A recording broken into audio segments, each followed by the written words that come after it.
16 years na kami sa gym business at kumikita na ng 6 digits ang bawat Gym Republic. Pero akala ko successful na ako. Ako po si RP ng Gym Depot. Gandang araw po. So yun yung topic natin for today. So 16 years na kami sa pagpapatakbo ng gym business. So kumikita na kami ng 6 digits sa bawat Gym Republic. So akala ko noon successful na kami kasi kumikita yung kumikita yung Gym Republic. Tapos yung mga Gym Republic, may Cavite, may Tarlac, hindi ko naman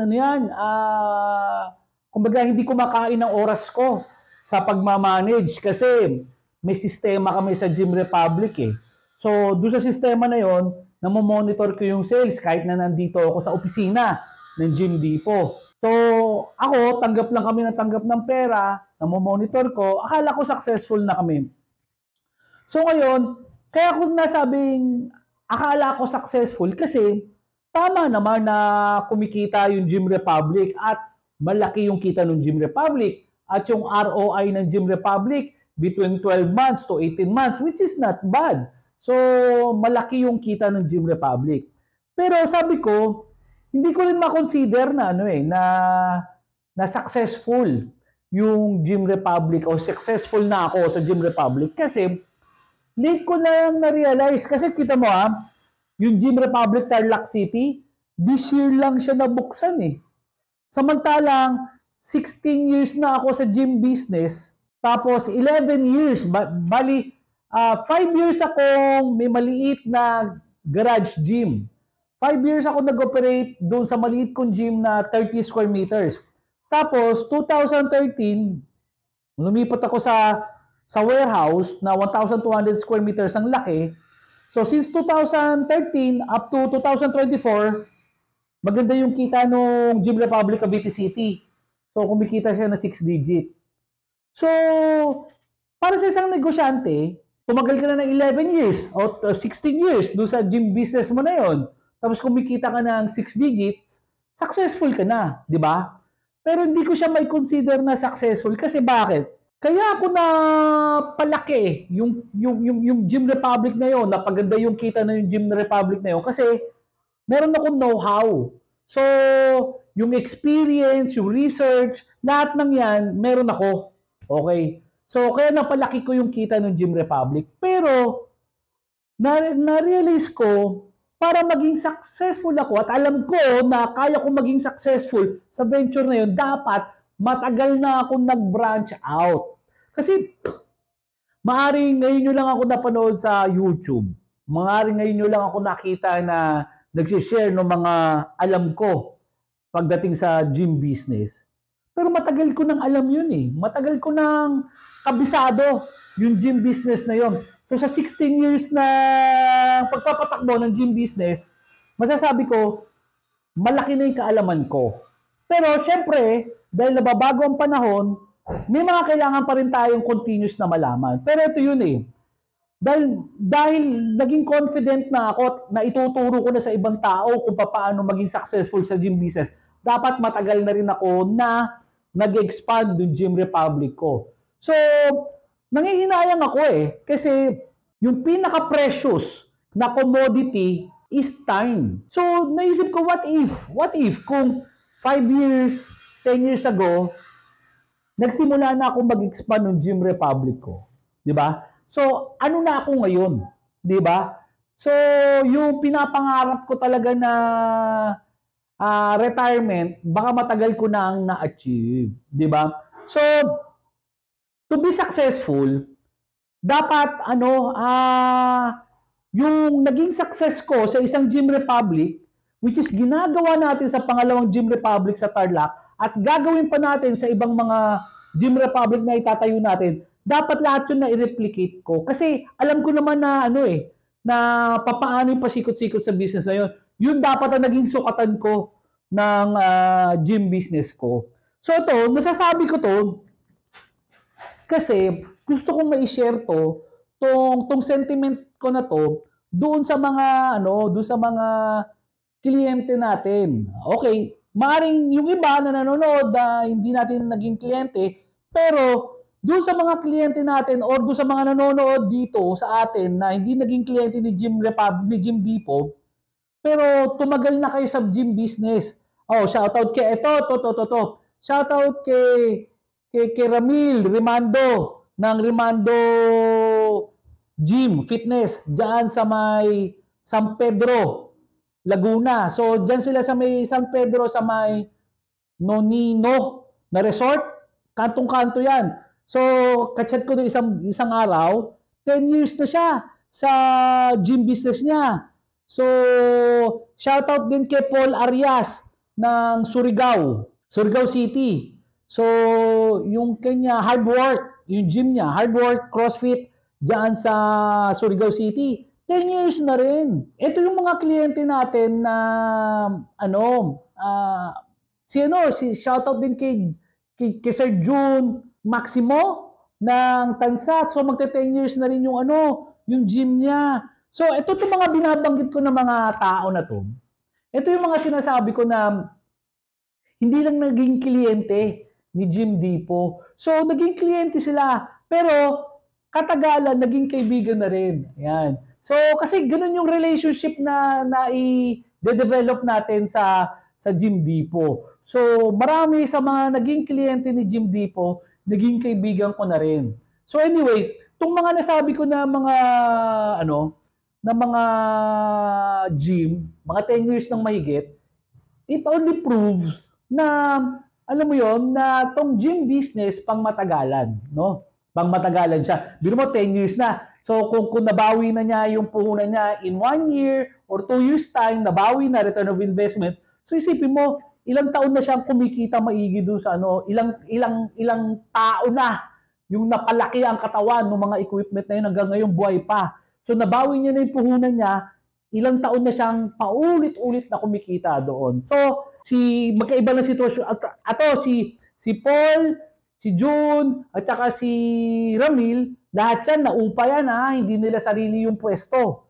Okay, naupa sila. So, kagaya ng sinasabi ko, maganda talaga pag sarili mo yung pwesto. Pero it doesn't mean na naupa ka is hindi ka kikita. Kasi ako, from the start, doon sa Gym Republic sa Cavite City, 2013, naupa na ako. Sa Tarlac, naupa rin ako. So, yung mga Gym Republic sa ngayon is naupa ako. So, ngayon, babalik tayo doon sa topic natin. So, ito yung may share ko sa inyo. Sir June, Ramil, Paul. So, ang tatagal na natin sa business, di ba? Ang tagal na natin sa business. So, ngayon, pwede na natin makonsider sana yung sarili natin na successful tayo sa business natin. Pero, kung i-consider natin na successful yung sarili natin, hindi ba natin mas mako-consider na successful kung mai-replicate natin yung sistema kung paano natin ginawa at paano tayo kumita sa gym business. Definitely, yung tatlo na sinabi ko, tumagal na kayo ng 10 years. Kung tumagal kayo ng 10 years, ibig sabihin kumikita kayo. So, ngayon, why not doon sa mga kliyente natin, hindi nyo kailangan tumagal ng 10 years bago kayo mag-expand. Ito yung maipapayo ko ngayon doon sa mga kliyente natin na tumagal na sa business, naging successful sa business. Why not i-replicate natin yung sistema na ginawa natin. Kung bakit tayo tumagal, kung bakit tayo naging sistema, pwede tayong mag-branch out. Kasi, let's say, maaring 5 figures lang yung kinikita nung maliliit na gym. Pero hindi masama yon kasi kung gagawa ka pa na again ng isa pang gym, gagayahin mo uli yung prototype, yung model mo, kung paano mo pinatatakbo yung gym business mo, di dagdag another 5 figures naman yan. Hanggang dumating yung punto na dumating ka na rin sa 6 figures, di ba?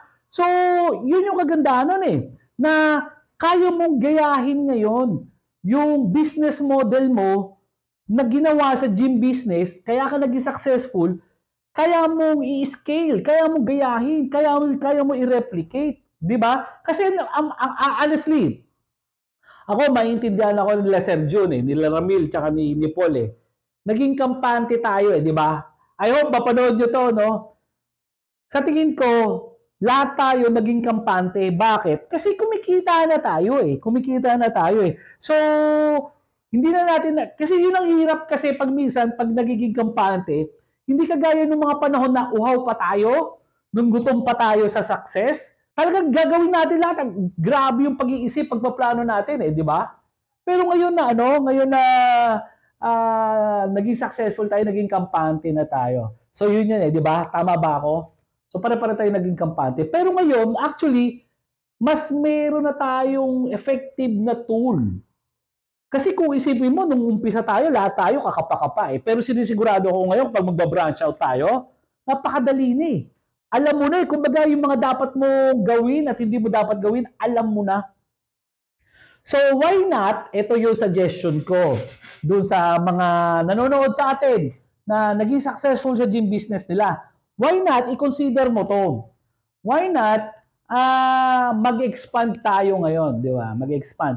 Pero, ngayon, instead of renting, i-consider mo to kapatid.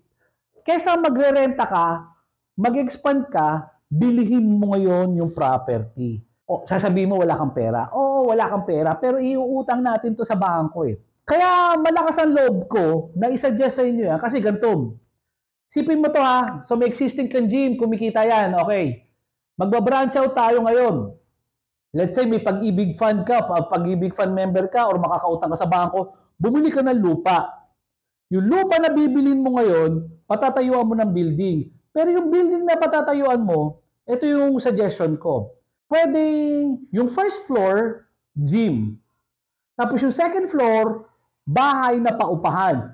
So let's say 100 square meters yung lot area na utang mo sa bangko. So, pwedeng 100 square meters yun sa baba, gym. Tapos sa taas, pwedeng 2 o 3 unit na apartment yung taas eh. So, let's say nasa probinsya ka, mga upahan kunyari sa apartment is 5,000 pesos. So, kung 3 apartments yung mapapagawa mo sa taas, di may 15,000 ka buwan-buwan. Di ba? Okay, again, doon tayo uli sa sa maliit na kita ng gym. Let's say, kumikita ka ng 15,000 hanggang 20,000 doon sa gym. So, kula yung 20,000. Kunyari lang, 20,000. So, 20,000 plus 20,000 plus 15,000 na renta sa taas. So, may 35,000 isang buwan ka. Di ba? May 35,000 isang buwan ka. Ngayon, sa pag-ibig, let's say, 20 years to pay, 15 years to pay. Nasa 10,000 pesos lang yan eh. More or less ha. Correct me if I'm wrong. So, nasa 10,000 lang yun. Ibig sabihin, yung kita pa lang nung apartment mo sa taas, enough na yon eh, para bayaran yung monthly amortization nung property na inutang mo. So ngayon, ang maganda kasi dito, naglalabas ka ng 15,000. Buwan-buwan, kunyari 15,000, kunyari lang, 15,000 na yung monthly amortization mo. Naglalabas ka 15,000 buwan-buwan, pambayad ng monthly amortization mo. Pero yung 15,000 na yon, hindi na nanggagaling sa sarili mong bulsa. Hindi katulad ngayon. Let's say lang, yung sinabi ko, si Paul, si Ramil, si June, lahat yan, kunyari, umuupa ng 15,000 buwan-buwan para doon sa pwesto nila. Tapos kumikita sila, kunyari lang, 20,000 buwan-buwan. Pero 20,000 lang buwan-buwan ang kinikita niya. Kasi yung 15,000, pang-upa yon. So ngayon, doon sa sinasabi kong suggestion, naglalabas ka pa rin ng 15,000 buwan-buwan. Pero yung 15,000 buwan-buwan na yon, hindi na expense. Kasi unlike ngayon, let's say, 10 taon na sila umuupa doon sa pwesto nila. Kahit pa umabot sila ng 100 years na kababayan ng 15,000 buwan-buwan, hindi magiging kanila yung property. Kasi naupa lang sila doon. Unlike doon sa suggestion ko ngayon na naglalabas ng 15,000, nagbabayad ng 15,000, pero sa loob ng 10 to 20 years, magiging sa'yo yung property. So yung 15,000 na lumalabas sa'yo, buwan-buwan, una, hindi na nanggagaling sa sarili mong bulsa. Yung 15,000 na buwan-buwan na lumalabas sa'yo is hindi na expense. It will form part ng capital mo. Equity yon. So kada 15,000 na pasok mo sa bangko is bawas naman ng 15,000 dun sa utang mo sa kanya. So ito, basically, 10 to 20 years from now, magiging sa iyo yung property. So ngayon, Akala mo lang na nababawasan ng 15 mil buwan-buwan yung kita mo, pero sa totoo lang, hindi siya nababawasan. Kumbaga yung 15 mil na yun, parang alkansya lang, doon ka lang naguhulog. Kasi biro mo, let's say, nabayaran mo na yung property na yun. And let's say, mga 3 million yung halaga ng property na yun. So, ibig sabihin, 10 years to 20 years from now, madadagdagan ng 3 million yung asset mo. Sa'yo na yun eh. Wala nang utang yun. Pero pa doon, 10 years to 20 years from now, madadagdagan pa ng 15 mil ngayon yung kita mo. Bakit? Kasi hindi ka na magbabayad ngayon doon sa doon sa monthly amortization mo, sa'yo na, di ba? So, ngayon, may isip mo, oh, dalawa na yung gym ko, kumikita naman ng maayos yung pangalawa kong gym. Ang tanong ko doon, kung kumikita ng maayos yung pangalawang gym mo at nababayaran niya buwan-buwan ng monthly amortization niya, ano naman ang pipigil sa iyo, kapatid, na ulitin uli yung process? Ulitin mo uli yung process. Kumbaga, hanap ka na naman ng panibagong pwesto na malilipat, na mapapagtayuan mo ng gym. Utangin mo uli sa bangko, i-replicate mo uli. 'Di ba? I-replicate mo uli. So, ito yung sinasabi ko, nagiging measurement ng success. Kasi kaya natin ulit-ulitin. Ngayon, at ito sabihin niya, nakakatakot naman yan, Sir RP, papaano yan pag hindi ko nabayaran, di maiilit yung property? Tama ka, kasi wala namang wala namang guarantee talaga. Kahit anong negosyo, walang guarantee na magiging successful. So maraming mga factors na pwedeng maka-apekto sa success or failure ng isang business. So just in case lang na nag-fail yung gym, yung venture mo na yon. Ang tanong doon, nawalan ka ba ng pera? May inilabas ka bang pera? Wala. Bakit? Kasi ang nagbayad mismo ng property na yon is yung tenant mo. Hindi katulad ngayon na, kunyari lang, kung baguhan ka negosyante, at nagpatayo ko o nag-arkila ako ng pwesto, tapos inupahan ko ng 15,000 at nalugi, wala na. Sayang yung perang inilabas ko. Ito hindi. Kasi dito, hindi ako yung naglabas ng pera. Kasi doon sa unang sa example na binigay ko, ako mismo ang nagbayad ng upa. Ako mismo ang naglabas galing sa sarili kong bulsa ang pinangbayad ko sa upa. Pero dito sa binibigay ko sa iyo yung suggestion, hindi ikaw ang naglabas ng pera. Tama? Kasi yung ibinayad sa iyo na renta, yun ay pinambayad mo ng monthly amortization. So worst case scenario, na-elite yung property. Pero may nawala bang pera sa'yo? Wala. Di ba?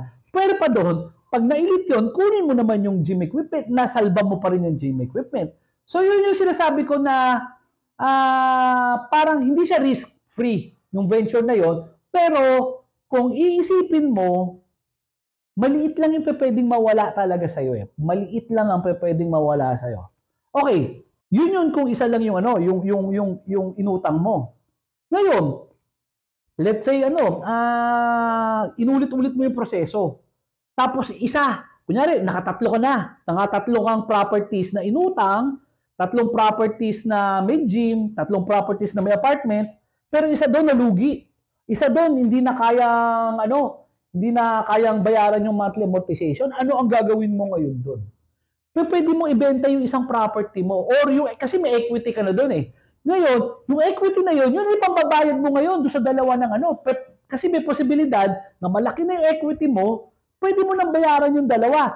3 yung hinulug-hulugan mo, pero dahil nag-fail yung isa, ibebenta mo yung isa para mabayaran yung dalawa. So ngayon, wala ka ng utang pang babayaran. Kasi binenta mo na yung isa, pero hindi 100% yun na equity ang tawag doon. Ang tawag doon, parang home equity loan. Okay, ibig sabihin ng home equity loan is, kunyari, yung property na halaga 5 milyon, hinulug-hulugan mo to sa bangko, tapos nakapaghulog ka na ng, let's say, 3 million, pwede mo tong i-reloan sa ibang bangko.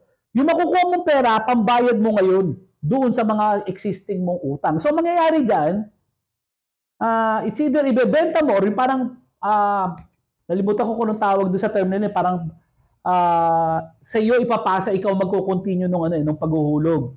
So meron man ganoon, yung mga hindi na mabayaran mga properties, ipapasa sa iba. So ngayon, yung matatanggap mo na pera doon sa pagpasa nun, pambayad mo ngayon doon sa dalawang existing na hinulug-hulugan mo pa. So yun yung maganda doon sa suggestion ko na yun. So ito yung ginagawa ngayon natin. Kaya ako sinishare sa inyo kasi maaring kumikita na ako ng malaki dito sa mga Gym Republic ko. Pero feeling ko, hindi pa pala ako successful. Kasi yung magiging measurement ko na successful is kung naulit-ulit ko na yung mga ventures na yan sa ibang lugar at lahat sila kumikita. So ganun, I hope may natutunan naman kayo doon sa pag-share ko sa inyo. So doon sa mga clients natin or mga nanonood sa atin na hindi ko client, na tumagal na kayo sa gym business at naging successful kayo, huwag po kayo maging kampante. Kung nagawa nyo yan, from step 1 to the last step para maging successful yung gym business nyo, kaya nyong ulitin yan. Kaya nyong ulit-ulitin yan. Huwag kayong maging kampante. Ako po si RP na Gym Depot. Maraming salamat po.